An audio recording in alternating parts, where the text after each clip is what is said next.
Good evening and thank you for joining us. I'm Brianna McLean.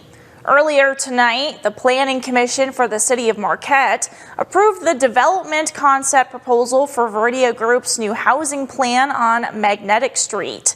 This marks the first of a few hurdles Viridia Group has to clear before they can begin construction on the planned townhome development that as of now will host 40 units in a mix of single, duplex, triplex, and 6-unit offerings. This green light from the Planning Commission means the general concept of the development can go forward, but it was clear even from the leader of the development company that there were several questions that still needed to be answered. The question that would be on the tip of my tongue if I were in the audience is, when are you going to share that, Viridia? We're going to share that when we can tell you definitively what that plan is. There's still a lot of uncertainty and unknown things that have to be discussed with the city and with others. We don't have full ownership of all the property yet, so I'm hesitant to go out and make public representations on the future of that property until we have legal control of that property. So there's a lot of balls in the air still. The meeting was nearly standing room only for public comment. After the meeting, we caught up with Negaunee and homeowners near the development. We'll have the full story for you tomorrow night at 6. During a recent city council meeting, residents of Negaunee took to the public comment section to express their concerns regarding the municipal fluoride additives in the city's water supply. Members of the community presented their opposing views on the topic. MyUP's Andrew Lorenzer has the story.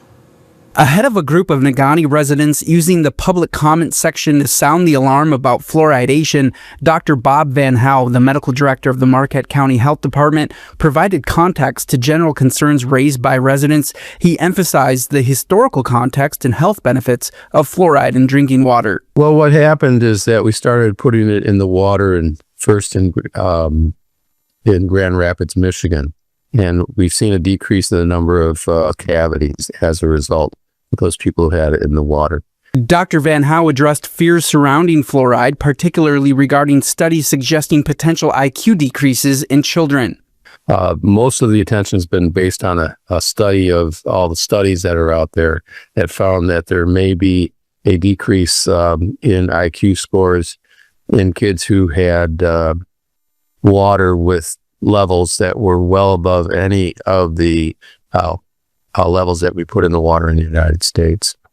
So the study that they're referring to really doesn't apply to us because we don't put that much in our water here.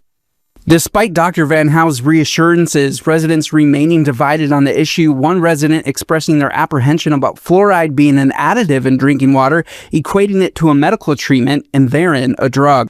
I just want to address that, yes, fluoride is an additive. It's used as an additive as for a medical treatment. So it is like a drug. It is a very good comparison to that. She also raised concerns about the long-standing recommendations for fluoride levels. The HHS recommended for over 50 years. I believe it was 1.5 parts per million. And in about 2015, they recommended 0.7. So this is a significant reduction, basically realizing that that recommendation or optimum level was dangerous. Supporters of fluoride in the drinking water arguing that it provides essential dental health benefits, especially for low-income families. Fluoride in the water is such a good thing. At 0.7 parts per million, there's no problem. It's effective. There's no problem. There's no argument at what it does. It reduces cavities, the chance of cavities in kids and adults. There's no argument to that. And this is especially beneficial for lower income people because they don't have the advantages that those with more money have. So by putting it in water, it benefits these people, it benefits everybody. Conversely, others at the meeting calling for the right to choose whether or not to consume fluoride. People should have the right to choose, and there are fluoride tablets. If somebody really wants to ingest fluoride, there's ample opportunity to do that. Members of the City Council acknowledging the ongoing discussion regarding fluoride additives, they say they have reviewed the data and information presented by residents, expressing a commitment to being good stewards of taxpayer money. During a phone conversation with MyUP News, a member of the Negaunee City Council highlighted the importance of the council being attentive and responsible with taxpayers' money and opinions. They emphasized that residents' voices were heard, their comments were appreciated, and that the issue remains open for discussion. As the debate continues, residents on both sides of the issue are eager for further discussions and consideration of their opinions regarding fluoride in Negaunee's water supply. For MyUP News in Negaunee, I'm Andrew Lawrencer. Houghton Portage Township Schools will begin work to design the elementary school extension this summer.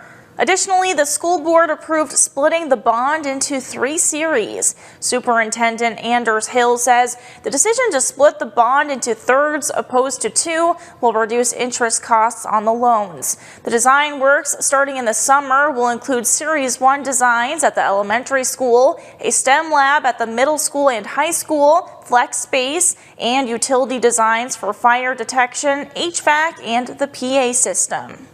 And so the Series 2 would cover work at the middle and high school. And then Series 3 is something that is probably in the future beyond 2 years, and that's something for more board discussion on, and trying to listen to our community and take feedback from our community and be responsible, but also honor voters. 3,600 people voted and approved our bond, and we're very thankful for that. Several residents in attendance expressed a desire to see the district slow down its plans or put a pause to work. Many feel the project will saddle the district with too much additional debt. The millage request passed in November will extend the current millage rate out from 2029 to 2031. The district proposed debt millage anticipates debt paid off by 2055 and an end to the millage rate. In November, voters approved a $23 million bond proposal to address space and technology needs. In Marquette County, leaders of the Marquette Area Public School District met last night to address a $100 million elephant in the room. At the meeting, board members said that's the amount that has been floating around for how much the district needs to take on needed infrastructure projects across its 8 buildings. MyUP's Skylar Perkins stopped in to learn where the massive number is coming from and what that could mean for taxpayers. On Monday night, Marquette school leaders took what they're calling a proactive step toward addressing a big budget hurdle on the horizon. It comes in the form of current, soon-to-be-needed, and long-term infrastructure improvements. And if you're wondering what kind, here's a sample of a thorough list Superintendent Zach Sedgwick rattled off for board members. Gym floor replacement, classroom renovations, flooring, ceiling, furniture, interior door replacements, library renovations, bathroom upgrades, classroom reconfigurations, extensive second floor renovations, exterior facade upgrades, window treatments, door lock upgrades, hallway and gym locker room replacements, elevator modernization, we all know how much that costs, art room, their music rooms, their media center, their cafeteria, restroom modernizations, exterior facade improvements, and in an ideal world, another facility for spring sports and other athletic activities. The superintendent said many of the projects have been identified with the help of outside architecture firms, and that while no price tag has yet been estimated, those were the real projects of concern behind the $100 million figure that has been floating around. And for a dash of perspective, districts in Gwynn and Houghton are asking their communities to approve millages for around $30 and $23 million. With all that we have to be proud of in our district, and our facilities do not match our education, frankly.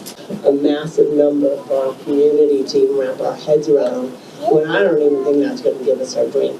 Sedgwick said while it'll likely be a steep price tag, they aren't abnormal expenses. Our buildings are solid. They just need to be updated. Board members discussed the situation, agreeing that with the newest building in the district being about 30 years old, the list of repairs were reasonable. The board also reasoned that money for the projects wouldn't be needed all at once. Ultimately, they tasked Sedgwick with getting to work on finding a path to getting those projects done, while exploring what options the community has to fund them. So we've been good stewards of our property and good stewards of our finances. We're just realizing that the need is greater than the resources that we currently have. Now it's time to start looking at how are we going to address that need, and that's what the board directed me to do tonight. We'll keep an eye on when Sedgwick is due to come back to the board with answers. For now in Marquette, I'm Skylar Perkins from IUP News.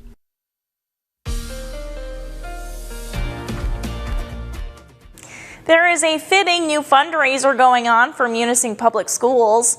It's called the Mustang Melt Fundraiser.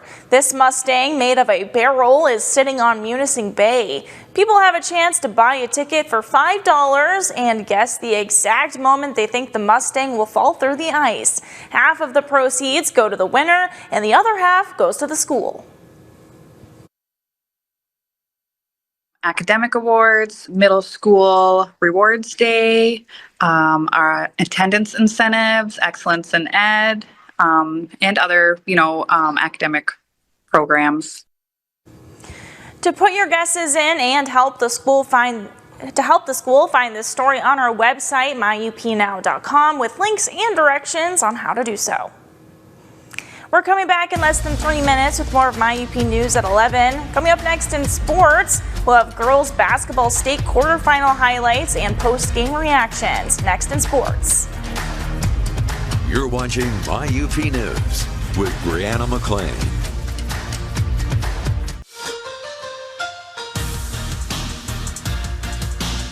The girls' high school basketball postseason resumed on Tuesday night with the state quarterfinal round.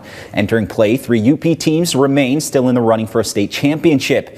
In Division II, Gladstone looked to punch their ticket to the Breslin Center, taking on Frankenmuth. Let's head below the Mackinac Bridge to Sheboygan for the Division II state quarterfinal. Plenty of Braves fans on hand for the big matchup between the Braves and Eagles, with a trip to East Lansing on the line.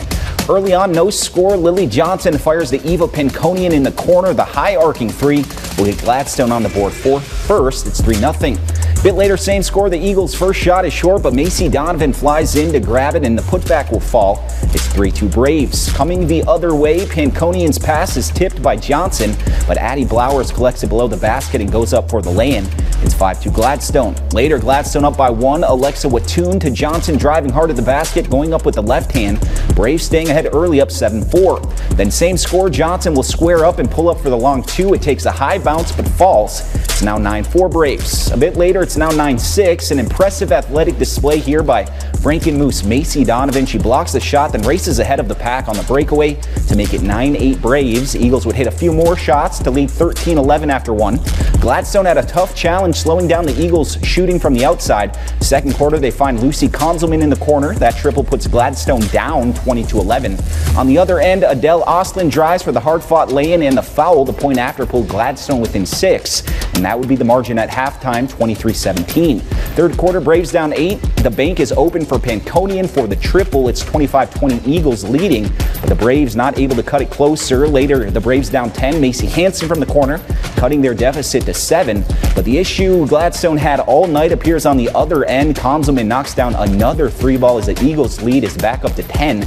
Braves not going away, though, as Lily Johnson knocks down a corner 3. It's 33-26 Frankenmuth. Then later, off a missed free throw, Johnson going to crash down on her own board, and the putback to pull within 4, 33-29. But after a slow start, Frankenmuth's shots were falling the rest of the night. The Eagles ended the game on a 23-7 run from that point, knocking off Gladstone to advance to the state semifinals 56-36. Ton of film. We knew what they wanted to do. They packed it in a little bit more than they traditionally did, which kind of gave us fits a little bit, and we just didn't find the open girls when we needed to find the open girls. We didn't hit the open shots when we needed to hit the open shots. This group made a big impact on this program. This is only the 3rd team in school history to make it this far to this game. And as you see with our fans here, the younger kids are excited. They want to be a part of something special. Our students want to be a part of something special. We're going to lose a lot with our 2 seniors. It'll be hard to replace their leadership, but we got a lot returning too, yes. Let's go now to Manistee High School, the site of the Division III state quarterfinal between the Meridian Mustangs and the Calumet Lady Copper Kings. We're going to pick it up third quarter. Calumet leading by 2 and looking for more. Bailey Strom will bury a shot from beyond the arc. Copper Kings leading by 5. Calumet with some good defense. The Mustangs turn it over. Jess Anderson gets possession. She takes it back the other way and finishes a tough lay-in to give Calumet a 7-point lead. Calumet continues to play suffocating defense. Anderson again with a steal gets it up to Strom for an easy one on the other end. The 26-17 Calumet lead. A bit later, Copper Kings with possession. Anderson can't get the jumper to fall, but check out Jackie Keelanen. She snatches the rebound and scores it. 28-20 Copper Kings. Then it's Keelanen driving, kicking it out to Kiersey Johnson, who lets one fly from deep. 31-22 Calumet.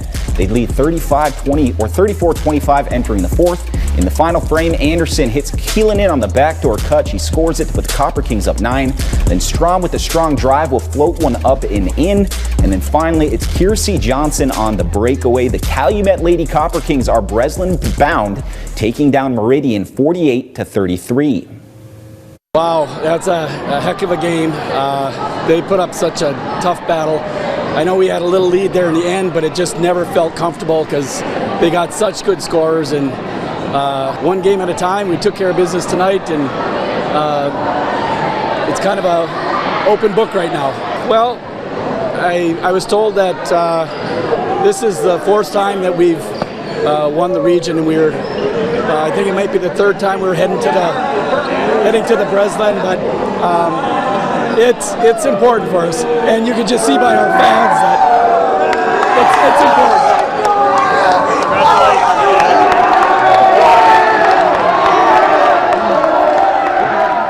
Calumet will take on Lutheran Northwest in the state semifinals on Thursday at noon Eastern. The Crusaders got past Sandusky 35-19 to advance. We're going to finish up in Gladstone with the D4 state quarterfinal. The Ewan Trout Creek Panthers taking on St. Ignace for a shot at playing down in East Lansing. First quarter, no score. The ball is entered down low to Ireland McGeeshick. She turns and goes glass for the bucket. The Panthers take an early 2-0 lead. A bit later, Bree Bezanin slices through the defense for the lay-in. It's now 8-5 ETC leading. Then it's Emma Bezanin with the ball up top. She gets to her spot and she's going to fire a 3-ball. ETC had their offense flowing early as the Panthers take an 11-4 lead. St. Ignace back the other way. Jillian Frazier powers her way to the hoop for the bucket plus the foul. ETC held a 13-6 lead after 1 quarter. Second quarter, Saints back with possession. Frazier can't get the shot to fall, but there for the cleanup is Addison Cullen with the and one. She'd hit the free throw to cut their deficit to 6. But here come the Panthers. Bree Bezanin shakes her defender, gets to the rack for 2 more. Panthers leading 17-6. Saints trying to stay within striking distance. Katie Hallberg with the drive and the sweeping lay-in. We're back to a 6-point difference. Then Bezanin will find Michaela Basil, who gets beyond the defense for an easy one. It's 21-12 Panthers.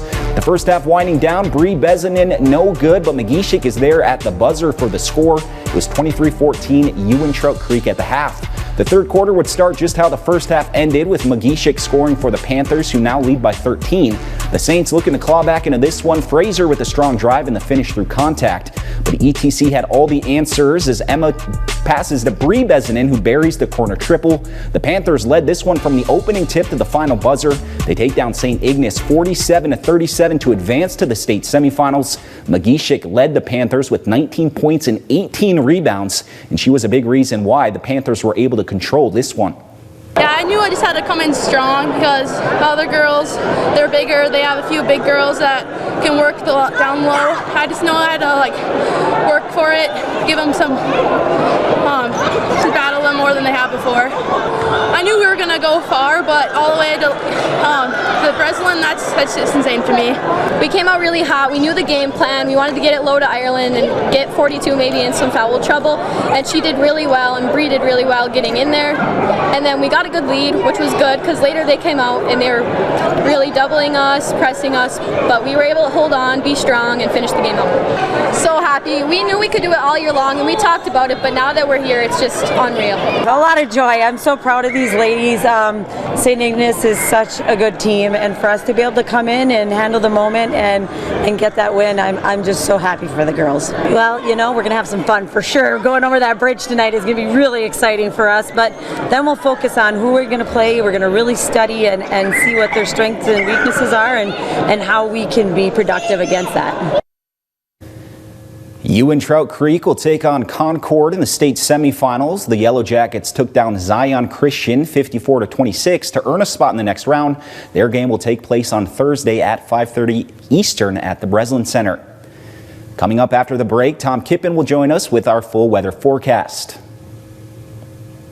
Do you have trouble hearing conversations? Are you constantly... And welcome back to My UP News. Let's check out what to know. And we do have a decent storm on the way to Upper Michigan, and it's going to bring parts of the UP some heavy wet snow, with the best chance of seeing that heavier wet snow in parts of the central UP and western UP. And this is going to make for difficult to perhaps very difficult travel Wednesday into Wednesday night. And the very difficult travel will probably be on M28, Alger County, Marquette County, also US 41 in Marquette County, and M553 in Marquette County from Marquette to Gwinn. Also on US 2, as you start going west of Powers, Iron Mountain on US 2, we could also see some very difficult travel as well. A winter storm warning is in effect here for Alger County, Marquette County, Dickinson County, Iron County, and Baraga County, and this is going to run through early Thursday morning. Surrounding that winter storm warning is a winter weather advisory that's in effect here for Luce County, Schoolcraft County, Delta County, and Menominee County through early Thursday morning. Late Wednesday night in the far western UP, a winter weather advisory is in effect for Gogebic County. Forecast changes from yesterday. 1 to 3 inches of snow now in the far western UP and Keweenaw Peninsula. I do think there is going to be a sharp cutoff with the snow as you start going west of Baraga, as you go west of Ewan Trout Creek, and also as you go west of Watersmeet towards Wakefield and Ironwood. That's where we're going to see 1 to 3 inches of snow. But heavier snow is still expected in Marquette County. For Marquette County itself here, I do think we're going to see it range from 6 to 9 inches of snow along 550 from Big Bay to Marquette. And then as you go into the higher terrain, this is where we could be looking at 9 to 12, maybe even over a foot of snow. And as you can see, lighter amounts closer to Lake Michigan. For Manistee and Escanaba, 1 to 3 inches of snow. And then for Newberry over towards Grand Marais, we're looking at 3 to 6 inches of snow. Please keep in mind there could be less snow right along the Lake Superior shoreline, and this is going to be a wet snow. So please seek help removing this snow if you have heart issues or back issues. And then we could see a glaze to 1/10 of an inch of freezing rain add on up in parts of the central UP and eastern UP. So tracking it tonight, it would just be some spotty rain showers or maybe some spotty wintry precipitation. The precipitation really picks up the pace here as we go into Wednesday afternoon on into Wednesday night. Wednesday night, I think it is going to be cold enough where everybody is going to see some snow. And then this is out of here by Thursday, and we will have clearing skies throughout the day on Thursday as well. And in fact, mainly clear skies by Thursday evening. Wednesday afternoon, east to northeasterly wind, north to northeasterly wind could gust between 30 and 40 miles per hour. And then as we head into tomorrow night, we could be looking at some wind gusts over 40 miles per hour. Grand Marais, Marquette, even towards Gwinn. And then as we move into Thursday, we do keep the wind around with a west to northwesterly wind. And then as we move into Friday, we're back to the wind because we're looking at a south to southwesterly wind, and that could gust over 25, maybe over 30 miles per hour. And that's out ahead of our next storm system that could bring us another round of wintry precipitation Friday night. But one storm system at a time here. Tonight, temperatures across the UP generally around 30 or the 30s. A couple of spots could drop back into the 20s. 33 for Marquette for your Wednesday. We'll have snow, potentially heavy snow in the afternoon, but we could see a wintry mix or some rain as well, but I think it's mainly snow by the afternoon. 34 Thursday, 46 on Friday, chillier on Saturday. For Escanaba, 38 with rain or wintry precipitation, 38 on Thursday with some wind, 45 on Friday. Iron Mountain could see a wintry mix or rain mix in, 37 for your Wednesday. And not much snow here in the Copper Country here on Wednesday, or less snow, let's call it. 36 Wednesday, 34 on Thursday, 42 as we get into Friday, chilly on Saturday. Brianna, back over to you.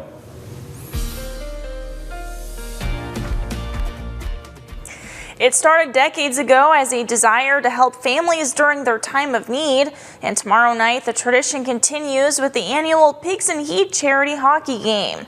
Police and firefighters from across Marquette County will face off at Lakeview Arena Along with bragging rights, every ticket sold goes to the Pigs and Heat Fund, which helps assist families after a house fire. You can get tickets at the door or stop by your local police or fire department. It's only $1 to get in, and puck drops at 6:45 p.m. on Wednesday. To learn more about the game and what the money helps support, Rebecca Bartlemay talked with organizers 2 weeks ago on My UP Mornings. You can find the video on our YouTube page. And stay with us. We'll be back after the break.